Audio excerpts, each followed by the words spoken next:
अस्सलाम वालेकुम viewers and welcome to my channel the Law Central. आज की इस वीडियो के अंदर हम सेक्शन 7 ऑफ कॉन्ट्रैक्ट एक्ट 1872 को समझने जा रहे हैं।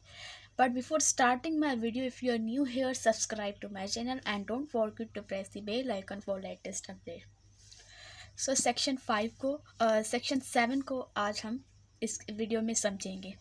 सेक्शन 7 हमें बताता है कि जब प्रपोजल को प्रॉमिस में कन्वर्ट होने के लिए एक्सेप्टेंस ज़रूरी चाहिए। ठीक है, जब आप प्रपोजल में एक्सेप्टेंस आ जाएं तो वो बन जाता है प्रॉमिस। अब वो एक्सेप्टेंस कैसी होनी चाहिए, किस तरीके से होगी, उसके बारे में नीचे बताया गया है। ठीक है, तो इस सेक्शन के बेसिकली 2 पार्ट हैं। इसमें 2 बातें बताई गई हैं कि जो एक्सेप्टेंस होगी वो एब्सोल्यूट होगी एंड अनकंडीशनल होगी।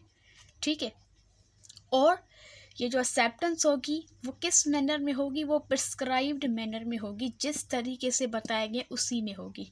इनको फर्दर डिटेल से एग्जांपल से समझते हैं।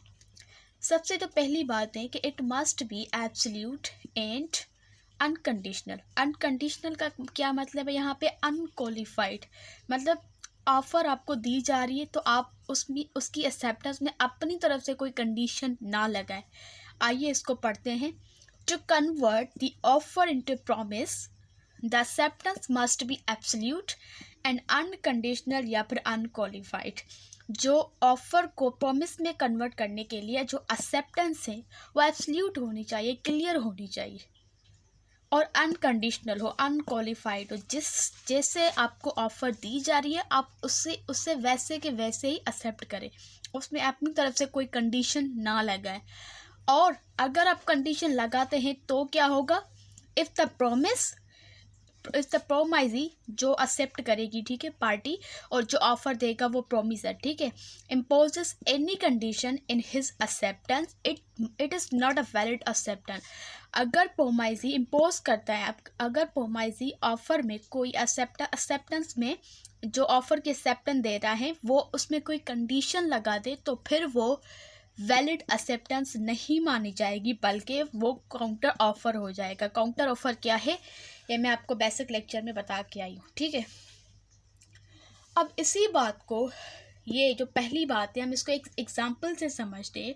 फॉर एग्जांपल, अगर ए ने बी को कहा कि मैं तुम्हें अपनी वॉच जो है ना वो सेल करना चाहता हूँ 500 रुपीज़ में। अब बी ने अपनी एक्सेप्टेंस दिखाई कि हाँ मैं तुम्हारी ये वॉच खरीदूँगा, लेकिन 300 रुपीज़ में, ठीक है, 300 में। तो अब ये वैलिड एक्सेप्टेंस नहीं होगी। क्यों वैलिड एक्सेप्टेंस नहीं होगी? क्योंकि ए ने जो कंसीडरेशन बताई थी तो उसमें जो प्रोमाइज है उसने कंडीशन लगा दी कि मैं 300 में लूँगा सही, लेकिन 300 में लूँगा। तो ये क्या हो जाएगा यहाँ पे? ये काउंटर ऑफर हो जाएगा, ये वैलिड एक्सेप्टेंस नहीं मानी जाएगी। नेक्स्ट इस वीडियो का जो पार्ट है वो है कि जो एक्सेप्टेंस होनी चाहिए वो प्रिस्क्राइब्ड मैनर में हो लॉज में। प्रिस्क्राइब्ड मैनर का क्या मतलब है? If the promisor has prescribed particular manner of acceptance it must be follows. अगर प्रोमिसर ने एक तरीका बताया हुआ है पर्टिकुलर के जो एक्सेप्टेंस होगी, अपने ऑफर में बताया कि जो अगर आपने एक्सेप्टेंस देनी तो वो ऐसे ऐसे करके देनी है, तो उसने अपना एक तरीका बताया हुआ है तो उसी को फॉलो करना है। ठीक हो गया। If no particular manner prescribe, अगर कोई पर्टिकुलर मैनर नहीं है बताया गया, ठीक है, तो क्या होगा? जो एक्सेप्टेंस होगी वो रीज़नेबल मैनर में होगी। ठीक है, रीज़नेबल मैनर में उसकी एक्सेप्टेंस दी जाएगी। अब इसको हम एक एग्जांपल से समझते हैं। फॉर एग्जांपल, अगर ए ने बी को कहा कि मैं तुम्हें अपना घर सेल करना चाहता हूँ, और उसने ऑफ़र बाय लेटर दिए, और ए ने बी को कहा कि आप मुझे जो रिस्पॉन्स है, जो एक्सेप्टेंस है, वो आप बाय टेलीग्राम दे दीजिएगा। अब बी ने क्या किया? टेलीग्राम के ज़रिए नहीं दिया बल्कि उसने पोस्ट कर दिया लेटर। तो अब बी ने क्या किया? उसने ए ने जो प्रिस्क्राइब्ड मैनर बताया था कि एक्सेप्टेंस जो होगी वो तुम्हारी, अगर एक्सेप्ट करते हो तो बाय टेलीग्राम इन्फॉर्म करना। बी ने क्या किया? टेलीग्राम के बजाय लेटर पोस्ट कर दिया। तो ये जो प्रिस्क्राइब्ड मैनर था उसमें उसने एक्सेप्टेंस नहीं दिखाई है। तो यहाँ पे जो प्रोमाइजर है उसके पास ये ऑप्शन है कि उसकी एक्सेप्टेंस को नल एंड वॉइड करार दे दे।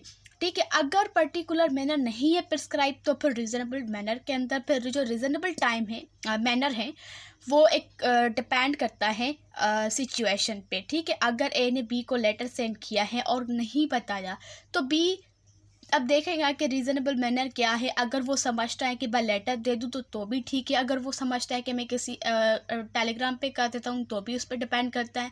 तो जो रीज़नेबल मैनर उसको लगे वो उसको कर सकता है, अगर प्रिस्क्राइब नहीं है एक पर्टिकुलर वे। लेकिन अगर डिफाइंड है, प्रिस्क्राइब्ड हैं तो उसी को फॉलो किया जाएगा। याद रखिएगा कि प्रोपोजल को प्रॉमिस में कन्वर्ट होने के लिए जो एक्सेप्टेंस है वो इंतहाई ज़रूरी है। अब इस पे एक केस लॉ मैं आपको प्रेजेंट करना चाहूँगी। PLD 1968 लाहौर 1419। इस केस के अंदर बेसिकली बताया गया है कि अगर पार्टीज़ के अंदर एक्सेप्टेंस नहीं है, अगर एक्सेप्टेंस कम्युनिकेशन नहीं होती तो फिर वो कॉन्ट्रैक्ट नहीं माना जाएगा। तो ये था section 7। Thank you so much for watching this video. If you are new hair